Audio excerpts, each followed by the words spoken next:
Only blood family this year, Margaret announced, her voice dripping with satisfaction as she stood in my kitchen.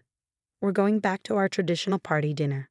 I looked up from the sugar cookies I was decorating, the ones I'd spent hours making for the family gathering she was now uninviting me from. My name is Emma, and at 34, I've been married to her son James for 5 years. Every party since our wedding, I'd hosted the family dinner, transforming our home into a winter wonderland that even Margaret had grudgingly praised. I don't understand, I said, keeping my voice steady. I've hosted party for the past 5 years. Margaret's perfectly lined lips curved into a smile that didn't reach her eyes. Yes, and it's been interesting. But this year, with Thomas's new baby, we want to keep it intimate, family only.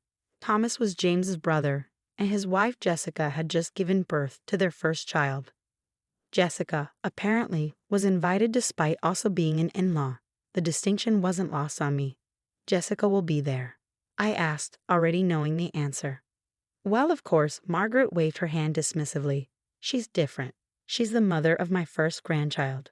The real message was clear. Until I produced a grandchild, I wasn't really family. Never mind that James and I had been trying for 3 years, dealing with fertility issues that Margaret constantly dismissed as excuses.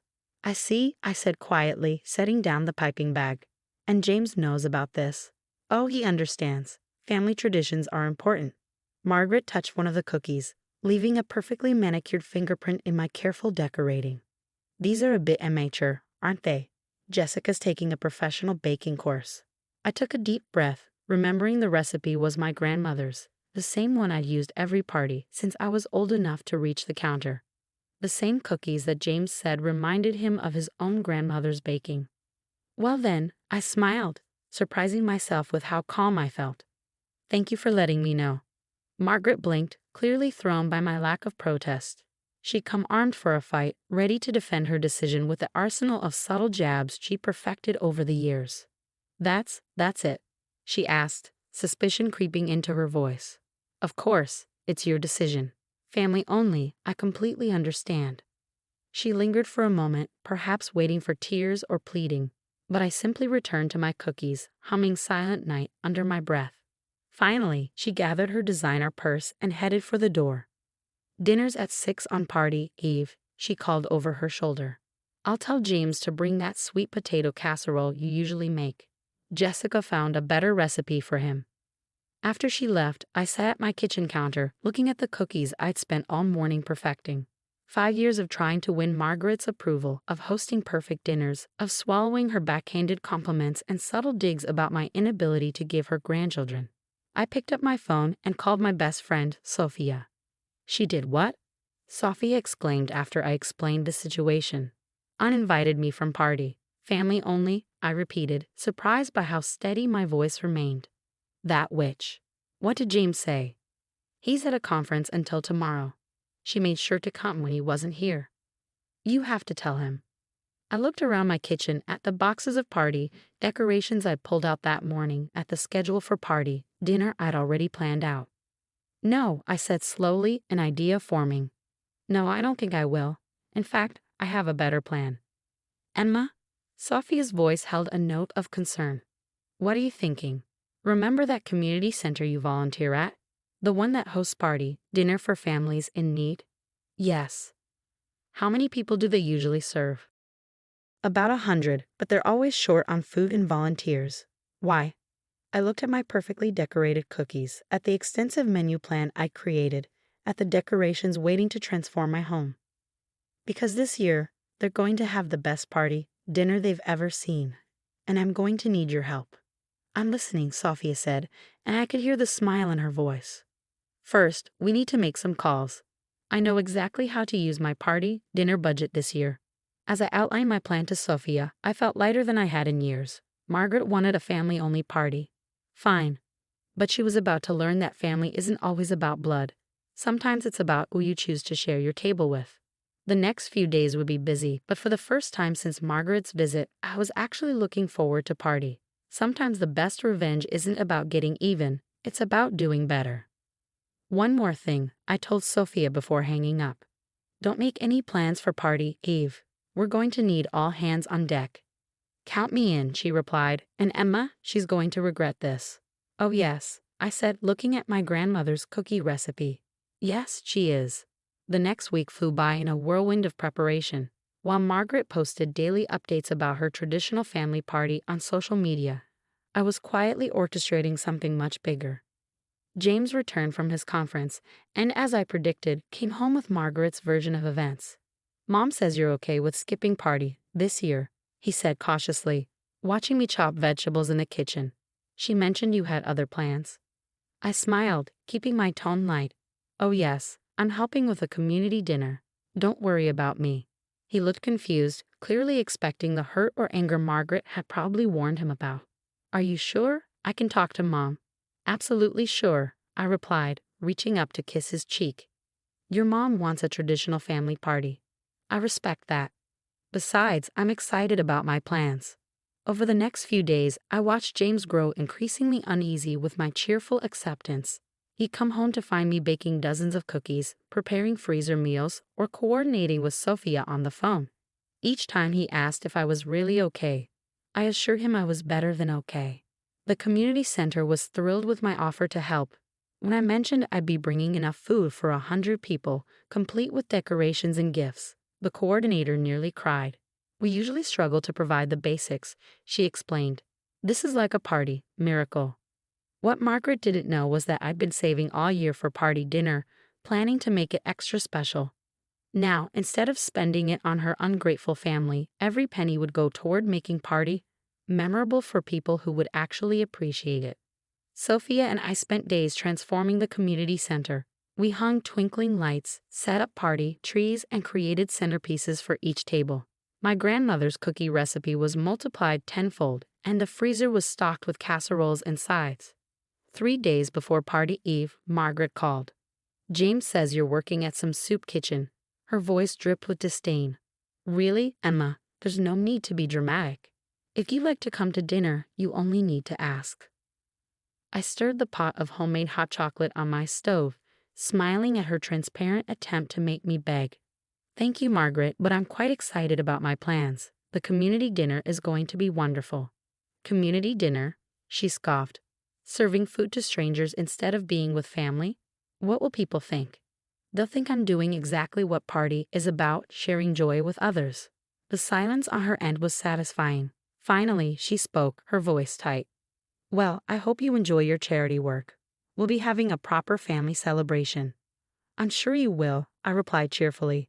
"Oh, and Margaret, don't worry about having James bring the sweet potato casserole.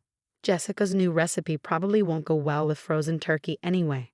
Before she could respond, I hung up, feeling lighter than I had in years. Party Eve arrived bright and clear. While Margaret prepared for her perfect family dinner, Sophia and I were at the community center early, putting final touches on everything.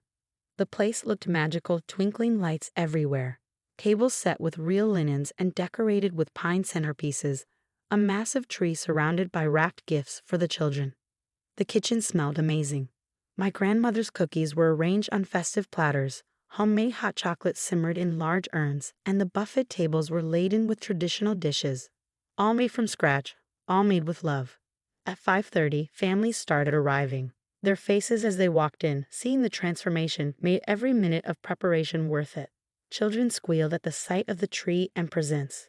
Parents wiped away tears, thanking us over and over. "This is better than any restaurant," one mother whispered, holding her young daughter's hand. "We haven't had a real party dinner since." "Well, you're having one tonight." I smiled, handing her a plate. "Everything's homemade." By 6 o'clock, the place was full of laughter, conversation, and the kind of genuine joy that no proper family celebration could match.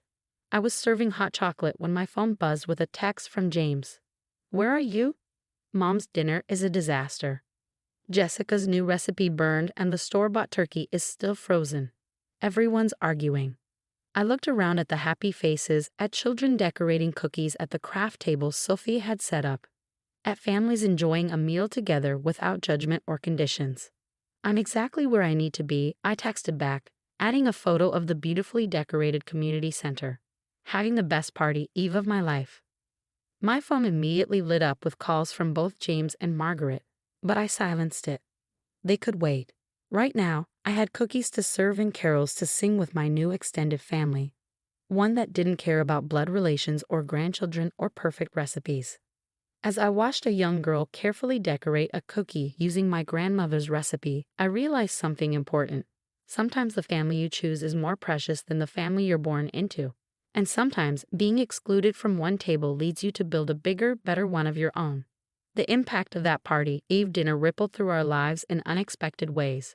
By midnight, my phone had over 30 missed calls, most from Margaret, several from James, and even a few from Jessica, who apparently was mortified about her failed cooking debut. I finally answered James's call as I was helping clean up the community center.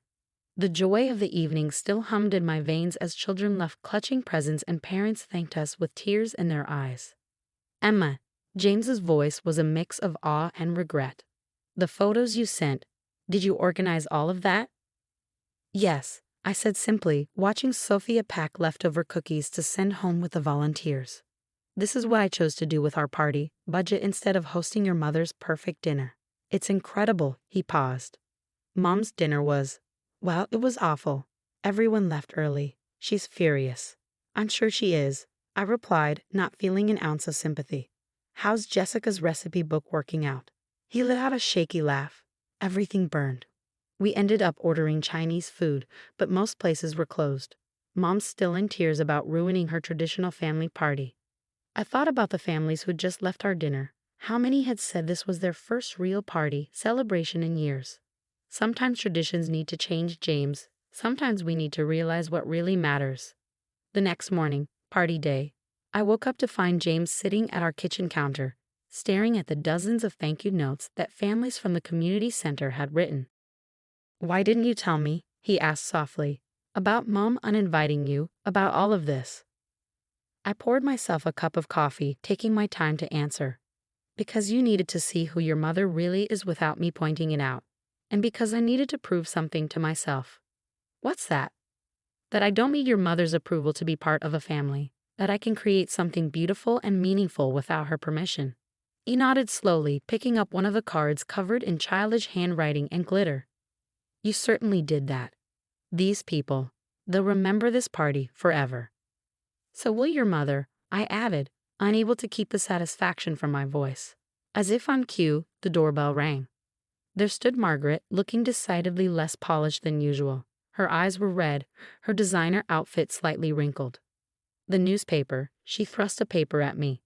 Had you seen it? I hadn't, but there on the front page was a photo of our community center dinner, twinkling lights and happy faces captured perfectly. The headline read, Local Woman Creates Party, Miracle for 100 Families. They interviewed me last night, I said, scanning the article. Look, they even printed my grandmother's cookie recipe. Margaret's face flushed. You did this to humiliate me. No, Margaret, I corrected her gently. I did this because you showed me what family really means. It's not about blood or tradition or perfect recipes. It's about love, acceptance, and making room at your table for others. She opened her mouth to argue, but James cut her off. Enough, Mom. You excluded Emma because she hasn't given you a grandchild. You play favorites with Jessica because she did. But look what Emma created while you were busy planning your perfect family dinner. She made party magical for 100 families. Margaret's lips trembled. I just wanted a traditional family, and how did that work out? I asked, not unkindly. While you were serving frozen turkey and burnt casserole to your